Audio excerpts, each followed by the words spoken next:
The first night in the new house felt wrong, but Amelia told herself it was just nerves. The place was old, Victorian, 2 floors, and far from town. Her husband, Jared, said they finally had peace, a quiet place to heal from what they had lost. But the silence here was not peaceful. It was watching. At 3 a.m., Amelia sat upright, her ears wide open. No sound, no wind, no owl. But the door to the master bedroom moved. It did not creak. It sighed like something living was behind it. She whispered Jared's name, but he did not move. He never moved now, not since the crash. The door stopped halfway open. She stared into the black hallway that smelled like wet leaves. She stood slowly, barefoot, heartbeat loud in her chest. She reached for the lamp switch, but it sparked and went dead. She whispered again, Jared, but her voice cracked and vanished into the dark. A soft inhale came from the hallway. It was not hers, and it was not the wind something was breathing. It was deep, wet rattling like a lung filled with dirt. The floor under her feet felt softer than wood, like skin. She grabbed her phone, its flashlight weak, but enough. She stepped into the hall and saw footprints, muddy, childlike, and fresh, moving from the attic stairs to the bathroom and back. No children lived here. No one had since the last family disappeared. Amelia turned on the attic light. It flickered on, showing nothing but dust and an old broken rocking chair that began to sway. She slammed the attic door shut and backed away. The hallway sighed again, a long exhale that made her stomach turn. She ran back to the bedroom, crawled into bed, and froze. The bed beside her dipped slowly, like someone lay down beside her. She stared straight ahead, not breathing, not blinking, until the alarm rang at 7 a.m. The morning brought sun and noise and reason, but she knew what she felt, what she heard, what she feared. Later that afternoon, she asked the mailman about the house. He paused and looked at the ground, then said, I remember when it went up for sale after the fire. I thought no one would buy it. Amelia asked, Fire? What fire? He said, The room you sleep in used to be a nursery. Amelia felt her knees go weak. The baby was never found that night. Amelia locked every door and window, left every light on, and sat up waiting, listening, hoping that the breathing was just her memory playing tricks. But at exactly 3 a.m., the hallway door creaked open, not like wood, but like lungs, and a whisper came so close to her ear she could smell ash. Mama, she did not scream, she did not run. She just closed her eyes and whispered, I am not your mother. And the bed shook with rage. That next morning, her hands had burn marks on them like small handprints. She told herself it was sleepwalking. She told herself it was stress, but deep inside she knew something had claimed her new home, and it wanted a mother who had already lost a child. And this thing knew it. She tried to leave, she really did, but every time she packed her car, the engine would not start, and the driveway filled with crows that watched her with unblinking eyes on. The 5th night, the attic door stood open, waiting. The muddy footprints returned, but this time they were smaller, more frequent, like something was dancing up there. She walked up the stairs without blinking. The light flickered and then stayed off, but her phone light worked. She opened the attic door and stepped inside. What she saw made her drop the phone. A crib, charred black, stood in the middle, and inside it was a blanket, moving like something was breathing underneath it, and beside it stood Jared, not his body, but him, eyes hollow, mouth twitching, arms open. Come, meet your new child. Amelia, her scream never came out because the attic swallowed it whole. The basement door that wouldn't stay shut after the attic. Amelia stopped speaking for 2 days. She sat in the corner of the living room, holding her knees, eyes wide open. Every second she stayed in that house felt like walking deeper into a grave, yet something inside her refused to leave. Maybe it was guilt, maybe it was grief, or maybe it was something darker that now lived inside here. On the 3rd day, she noticed the basement door. She had never opened it, never cared what was down there, but now it stood wide like it had been used recently. A trail of wet soil led from the basement up into the kitchen, like something had crawled out, not walked, crawled. She called out to no one, asking who was there, but all she heard was the faint sound of dripping water, slow and steady like time itself had started bleeding. That night she locked the basement with a heavy chain and nailed a board across the door. She even placed a chair in front of it. and slept on the couch with a knife in her hand at exactly 3 a.m. A sound like a deep dragging breath echoed from the basement door. Chair slid on its own, the chain rattled once, twice, then went still. The room filled with a smell of old rot and ash, and a single whisper came up through the floor, "You left me down here." Amelia sat frozen as the lights blinked out one by one. She could feel the presence behind the door, waiting, pressing against the thin wood like something pressing its face against a mirror just to watch her. She closed her eyes and said a prayer, not for safety, but for release. In the morning, everything was normal again. The door shut, the chair unmoved, no chain, no nail, no sign that anything had happened. Under the couch, she found a single small shoe. It was scorched and smelled like smoke. She picked it up and cried for the first time in years. Not because she was afraid, but because she remembered that her child had once worn shoes just like this. Her son, the one she lost in the crash, the one Jared had blamed her for. "You took your eyes off the road, you killed him." The words came back like daggers, now whispered not in her memory, but in her ear. She turned around fast, nothing there. Just her shadow stretched too long, like something else was copying her shape that evening. The mailman returned. He handed her no mail, just looked into her eyes and said, "You should leave." She asked why, and his answer was a single line: "Because this house does not forgive." Amelia asked him if he knew what happened here. He nodded slowly and said the last woman who moved in said her husband kept visiting her, even though he died years before. She asked what happened to her. Said, "We never found her, but we heard her crying from the basement for weeks." That night, Amelia lit candles all over the house. She opened every curtain and played lullabies on her phone, anything to keep the dark from taking over. But the house hummed with hunger.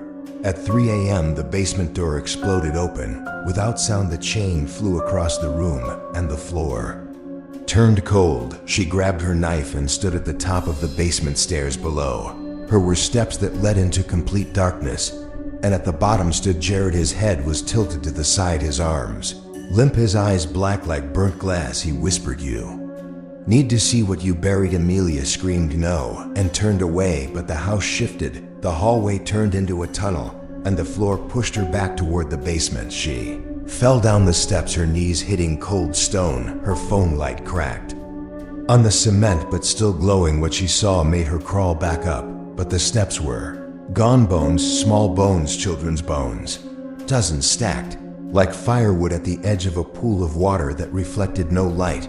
The water moved like something was alive in it, like a heartbeat. Then a voice from the water said, "Mama, come swim with Mesh." Turned to run, but the basement door slammed shut above her. The light went out and something wrapped around her ankle, pulling. When she opened her mouth to scream, the water entered her lungs. Then a small hand touched her cheek, soft burn, familiar, and she heard her son's voice, "I forgive you, Mama." She woke up in her bed, gasping for air, dry and safe and clean, but her ankle had a bruise in the shape of a tiny hand.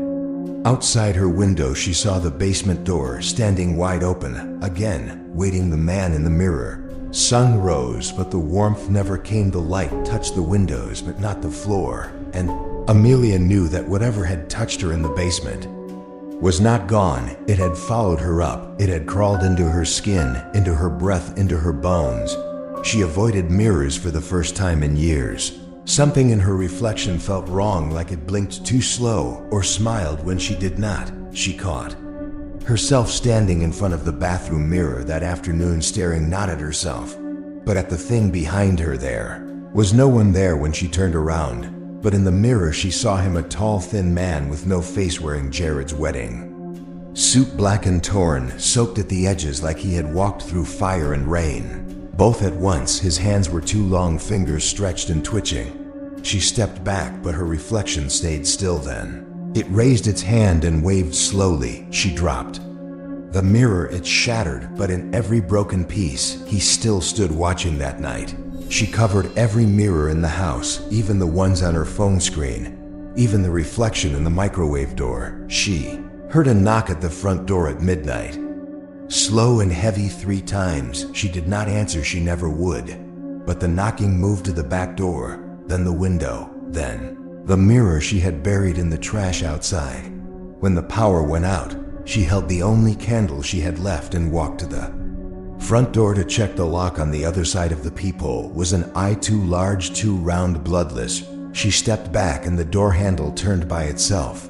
Then, stopped. She heard breathing again, not like before. This was heavier, not from lungs, but from something deeper, like the earth itself was breathing through this house. She screamed, "Leave me alone. I am not your mother. I am not your wife. I am nothing to you." And the air shifted like something heard her, something understood. The walls groaned.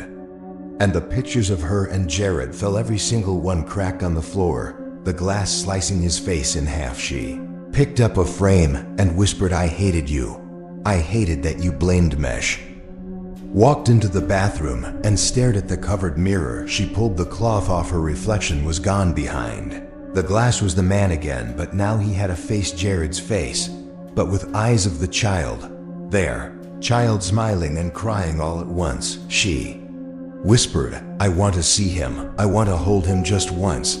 And the mirror pulled her in. She felt her feet leave the ground, her lungs fill with static, her arms stretch out until she was no longer standing but floating inside the mirror, and she saw her son. He stood on a black floor under a gray sky holding a red balloon. He said, "Why did you leave me, Mama? Why did you forget?" She cried and said, "I never forgot. I never let go.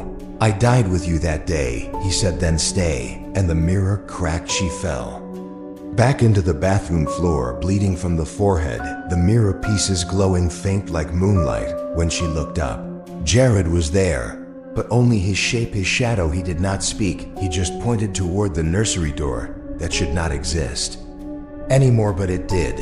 Behind it, she heard a lullaby, soft, broken, sung by a voice she had not heard in years, her own voice singing to her baby. She opened the door and walked in. The room was whole, not burned, not broken, toys in their place, walls painted blue, crib clean and empty. But as she stepped in, her feet stuck to the floor like syrup. She looked down and saw hands reaching through the boards, pulling her ankles, holding tight, dozens of children, crying, whispering, begging, "Mama, take us to Mama. We are cold. Mama, we are forgotten." She screamed, "Let me go. I only came for my son." And from behind the crib stood the man again, the one in the mirror. He held her son in one arm and a knife in the other. "Choose you or him." On walks out. She froze, heart pounding, tears falling. Then her son spoke, "Take me, Mama, let them go." And all the hands released her, but the floor beneath her son opened wide, swallowing him with a scream that shattered every glass in the house. She ran to the crib, but it was empty again. All that remained was a burned photo of her family smiling before the crash, with a fourth person now in the picture, a tall, thin man with no face standing behind them, smiling. The final room that wasn't there. Amelia had nothing left inside, her voice gone, eyes empty, hands trembling. The house no longer felt like walls and wood. It felt like skin and bone breathing around her, whispering under her feet. The burned photo lay on the floor, the faceless man still there in the background, his head tilted, his smile wider now, like he knew the end was close. She stood in the middle of the living room, every mirror broken, every window covered, every door watched by shadows that no longer hid from light, the air thick like water, her lungs heavy, her mind filled with voices not hers. At midnight, the house shifted. A new hallway appeared where the kitchen had been narrow, endless, painted with childlike drawings, made in black, something thick and shiny like tar. She knew this was it, the end or the beginning, or both. She stepped into the hallway, the walls whispering her name with every step. Amelia, Amelia, Amelia. She reached the door at the end. It had no handle, only a single line carved across its surface to move on, you must forgive. She pressed her hand to the line and the door dissolved into ash, falling around her like snow. Inside the room stood a single chair, and on it sat her son holding a candle, his eyes soft but hollow, like he knew more than any child should know. He said, "Mama, I waited so long." She fell to her knees, tears finally falling, not from fear, not from guilt, but from something deeper. She whispered, "I am sorry. I was not watching the road. I was screaming at your father. I was angry. I was blind. I killed you, and I never forgave myself." The candle in his hand flickered, and he smiled. Then forgive yourself now, she cried. I cannot. Stood and placed the candle on the ground. The flame spread slowly around them, burning nothing, only revealing behind her stood Jared, but not twisted, not monstrous. Looked like the man she married before the rage, before the loss. He said I was cruel because I could not carry the pain. So I made you carry it alone. I blamed you because I could not blame fate. He stepped forward and placed something in her hand, her wedding ring. She had thrown it away the night she buried the last photo. He said, let us both go. Forgive me as I forgive you. She nodded, slowly placed the ring back on her finger, and hugged her son, who felt warm now, real whole.